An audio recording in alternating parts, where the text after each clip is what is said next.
Bismillahirrahmanirrahim. Assalamualaikum warahmatullahi wabarakatuh. Perkenalkan, nama saya Agisni dari kelas Agro B semester 4. Hari ini saya akan mempresentasikan salah satu tugas saya, mata kuliah sumber daya genetik, tentang penampilan fenotik anyelir interspesifikasi hasil persilangan antara Dianthus caryophyllus dan Dianthus sinensis. Anyelir atau Dianthus caryophyllus merupakan salah satu komoditas bunga komersial yang sangat penting di dunia.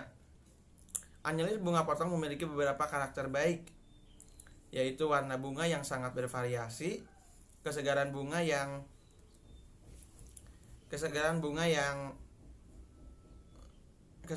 yang cukup lama, memiliki petal bunga yang ganda. Namun anyelir potong masih ada beberapa kekurangan seperti siklus pertanaman yang lama atau umur berbunga yang lama. Perlu penopang untuk tumbuh tegak, kurang tahan terhadap penyakit, layu bakteri dan fusarium, serta stek lunas selama berakar. Hibridasi interspesifik dapat menjadi strategi yang efektif dalam pemulihan tanaman hias. Persilangan antara spesies anyelir dengan karakter yang sangat berbeda diharapkan dapat menghasilkan keturunan tipe baru dengan karakter warna dan pola warna baru atau siklus hidup yang lebih pendek. Hibrid hasil persilangan antara anyelir dengan spesies Dianthus lain dapat menjadi sumber yang bermanfaat bagi penyediaan karakter-karakter genetik untuk mencapai tujuan program pemulihan anyelir. Beberapa karakter yang menjadi tujuan perakitan anyelir tipe pot yaitu yang pertama, cepat berbunga, tinggi tanaman kurang dari 50 cm, memiliki warna bunga yang cerah dan kuat, berbunga sepanjang musim, pertumbuhan yang vigor, kompak, pencabangan yang bagus, kesegaran bunga lama dan jumlah bunga banyak. Tujuan penelitian ini adalah untuk mendapatkan hibrid F1 anyelir yang berpenampilan unggul sebagai tanaman hias pot. Bahan yang diperlukan pada penelitian ini adalah yang pertama, genotip F1 hasil persilangan Dianthus caryophyllus dan Dianthus sinensis, yaitu dari C1 sampai C18. Yang kedua, bahan lainnya adalah sekam bakar, humus bambu, pupuk kandang, urea, SP36, KCl, pupuk MPK dengan perbandingan 15:15. Dan Gandasil D. Pestisida yang digunakan yang berbahan aktif yaitu karbofuran 3%, mancozeb 80%, imidacloprid 200 gram per liter, dikofol 191 gram per liter, dan detametrin 25 gram per liter. Metode: bibit anyelir interspesifik ditanam di polybag berdiameter 15 cm yang berisi campuran tanah, humus bambu, dan pupuk kandang dengan perbandingan 2:2:1. Pada dasar lubang tanaman diberi karbofuran 3% sekitar 2 gram. Pemupukan dasar diberikan saat penanam bibit dengan dosis urea 4 gram tanaman, SP36 3 gram per tanaman, dan KCl 3 gram per tanaman.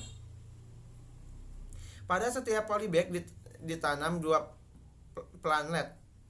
Setiap klon ditanam sebanyak 5 polybag pada setiap ulangan.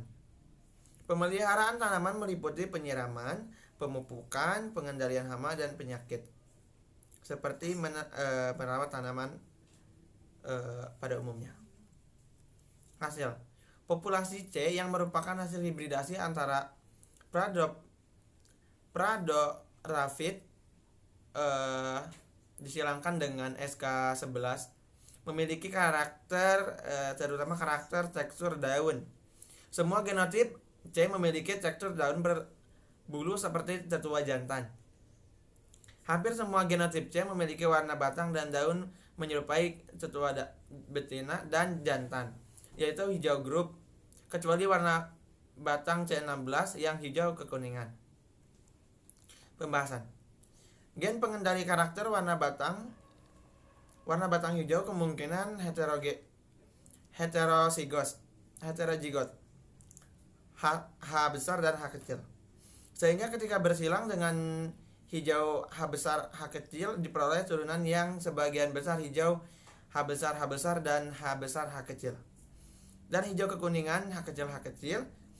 Karakter tekstur daun semua hibrid yang mengikuti karakter tekstur daun ketua jantannya menunjukkan bahwa karakter ini diwariskan secara sitoplasmik, sehingga gen pengendali karakter ini berada di inti tetua jantan dan klon F1 yang memiliki karakter tekstur daun berbulu tidak terserang kutu jingga.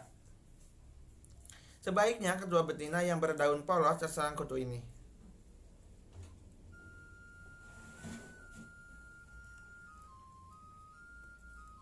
Sebaliknya, ketua betina yang berdaun polos terserang kutu ini. Kesimpulannya adalah 1. Semua karakter terutama yang diamati menunjukkan perbedaan yang nyata antara hibrid F1. Yang kedua, sebagian besar genotip populasi C memiliki karakter yang sesuai dengan karakter anyelir tipe pot, yaitu tanaman pendek, diameter batang besar, jumlah cabang banyak, bunga bertahan lama, dan jumlah bunga mekar atau waktu banyak. Yang ketiga adalah genotip C5, C8, C9, C10, dan C12 potensial dijadikan anyelir tipe pot. Berikut adalah langkah-langkah sertifikasi pendaftaran varietas lokal. Syarat-syarat pendaftaran varietas lokal yang pertama adalah formulir pendaftaran varietas lokal yang sudah diisi dan ditandatangani oleh bupati atau wali kota atau gubernur atau lembaga atau instansi yang ditunjuk atau tim yang dibentuk sesuai dengan sebaran geografis varietas lokal di atas kertas bermaterai. 2. Foto yang disebut dalam deskripsi dicetak berwarna di atas kertas doff yang diperlukan untuk memperjelas deskripsinya. Yang ketiga, surat penunjukan atau surat pembentukan tim oleh bupati, wali kota, gubernur sesuai dengan sebaran geografis varietas lokal kepada lembaga atau instansi yang ditunjuk atau tim yang dibentuk apabila pendaftaran varietas lokal diajukan oleh lembaga atau institusi daerah atau tim. Syarat-syarat pendaftaran varietas hasil pemulihan. Yang pertama adalah formulir pendaftaran varietas hasil pemulihan yang sudah diisi dan ditandatangani oleh pemilik varietas hasil pemulihan di atas kertas bermaterai. Jadi teman-teman harus mengisi dulu formulir atas nama si pemulia tersebut. Yang kedua, foto yang disebut dalam deskripsi dicetak berwarna di atas kertas dop yang diperlukan untuk memperjelas deskripsinya.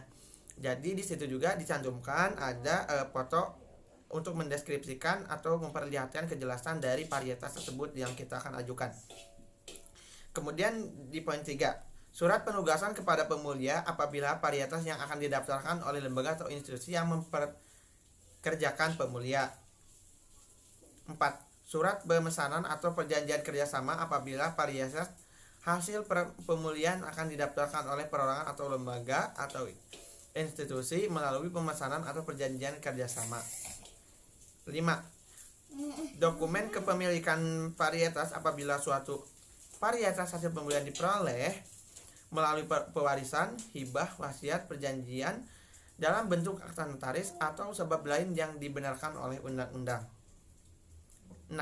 Surat penunjukan untuk pendaftaran apabila pendaftaran bukan oleh pemulia atau pemilik varietas hasil pemulihan yang akan didaftarkan.